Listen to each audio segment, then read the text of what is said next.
Hi.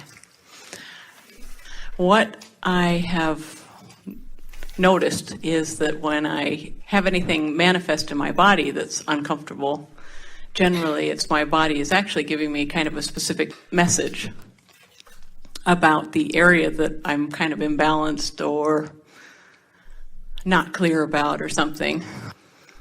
And I was noticing that generally once I get aware of what that issue is, that my thoughts and my desires are not in harmony, then the issue resolves itself in my body, because my body just is showing me an area that I didn't pay attention to the emotional feeling. Your body is a very good manifestational responder or vibrational responder. And it's a good one because it's most always with you. Yes. And since I spent most of my life trying to avoid how I felt and ignore that because that's how I was brought up, then my body was a good indicator. By the time I got there, then I'd pay attention. So now that's all fine, but can you feel that that falls into the category that we were talking about earlier about post-manifestational? In other words, once you're having something occur in your body, a manifestation has happened that is making you aware of your energy, where your emotions are letting you be aware of energy even before. And so if you have some negative emotion and you don't realize what it's telling you, and you don't do something about reaching for thoughts that give you some relief, then we always tease and say, don't worry, it will get bigger. And as it gets bigger, if you still don't recognize it and do something about it, don't worry, it will get bigger until eventually, as you say, then there is something that shows up in the way you feel or something to do with your body. And I would agree. I would love to catch things in their thought form stage before it goes to that point. Well, and generally I do, actually. I think things keep getting better and better. But there's one area, my skin, that continues to give me some feedback that I must not be seeing because I haven't resolved that for like 30 years. Start by saying, isn't it nice that I am able to see what my vibrational countenance is, and it's right out here on the surface of my skin where I can see it. And then begin making statements. I'm looking forward to being more aware of what my emotional state is, which tells me what my vibrational state is, even before something manifests in that way. In other words, we think that by spending so much time talking to you all about all of these various things that you live, that we all just make too much of all of it. We would just like to give you the short version. Just get happy and stay happy. We would like to give you the short version. You're supposed to feel good, and when you don't, something's screwy. In other words, you're supposed to feel good. You deserve to feel good. Your inner being feels good. Source feels good. When you're lined up, you feel good. And when you don't feel good, then you've been beating the drum of something that's not letting the good feeling that would be there otherwise in. In other words, we all make it too complicated.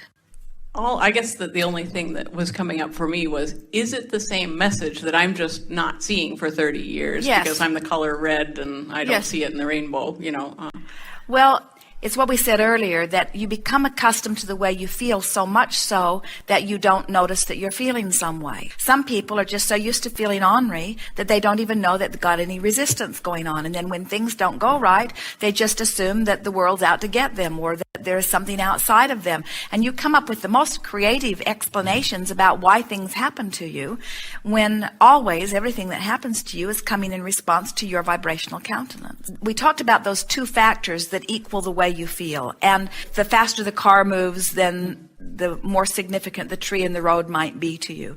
And so if you really want to become more sensitive to what you're doing vibrationally, then make more decisions in every day. Make lists of things that you want. Talk about what you want and why you want it. Begin to gather pictures of what you want. In other words, do everything that you can think of doing that gets the energy moving faster. Because the faster the energy moves, the more you become aware of resistance.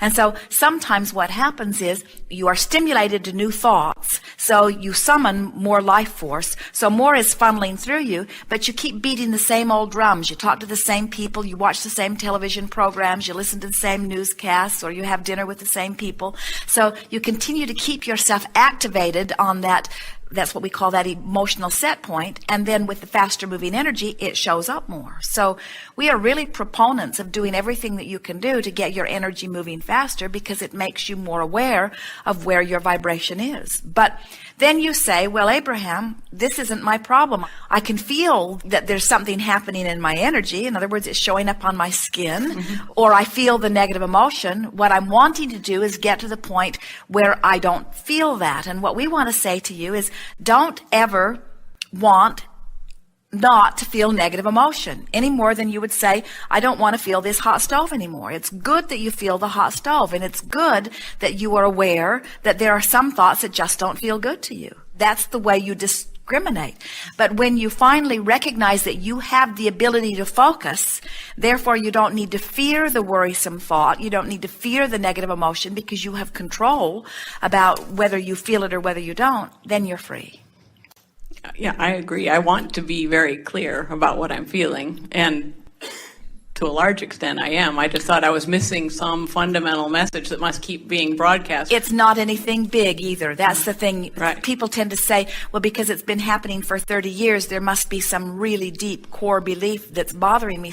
And we say, no, it's just the same old drum. You keep beating on something. And so poke around on it. In other words, next time you have that reaction on your skin, stop and ask yourself, what have I mostly been thinking about lately? And if it doesn't come right to mind, then say to yourself, I want to know what this is about. And just posing that question, the thought will begin to occur to you. It's sort of like poking around until you find the sore spot. And when you find the sore spot, you can feel that you've found the sore spot.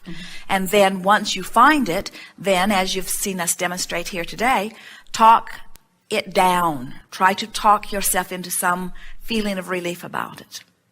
That's the work. The work is very simple. You're supposed to feel good, and when you don't, it's because you've developed a habit of thought that isn't allowing the good that would be there otherwise to flow through. It is not more complicated than that. But people make it complicated because they try to sift out all of the behavior of all of the people all around the world for this time and all time that has gone before and will come in the future. Instead of just paying attention to your connection to source energy, most of you, instead, because you find yourself having responses to conditions, then you want to sort out the conditions. You want to catalog the conditions. You want to call some conditions right and some conditions wrong, and you want to petition people to allow those conditions, but to disallow those conditions. And then you just get lost in the maze of what everybody else is doing. But when you say, nothing is more important than that I feel good, and you show yourself that you can guide yourself to good feeling thoughts, now you let everybody else off the hook. Most importantly, you let yourself off the hook. And then life really begins to be joyful for you. This is a big world, and there are as many worlds within this world as there are perceivers of this world. And when you finally get it, that you're not going to be able to control them, nor would you want to. You can't do it, and even if you could do it, you wouldn't want to, because it would stifle the expansion. And instead, you just say, I'm going to get in touch with how I feel, and I'm going to think myself into feeling good.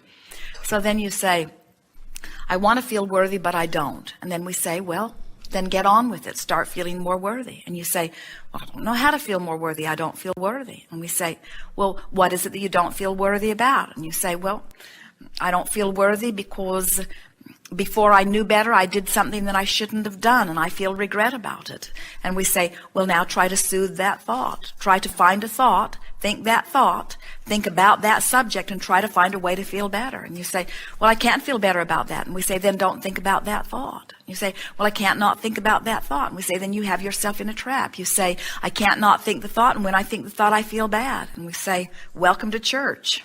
In other words, that's sort of what the basis of all of that is. Not only do I have to feel bad about what I might have done wrong, but I have to feel bad about what everybody has done wrong. And we say, you're supposed to feel good. You really are. And when you allow yourself, you do. It's like the cork. It naturally floats. You can hold it under the water, but that's unnatural. And when you let go, it's going to float. And your vibration will raise in the same way. Good.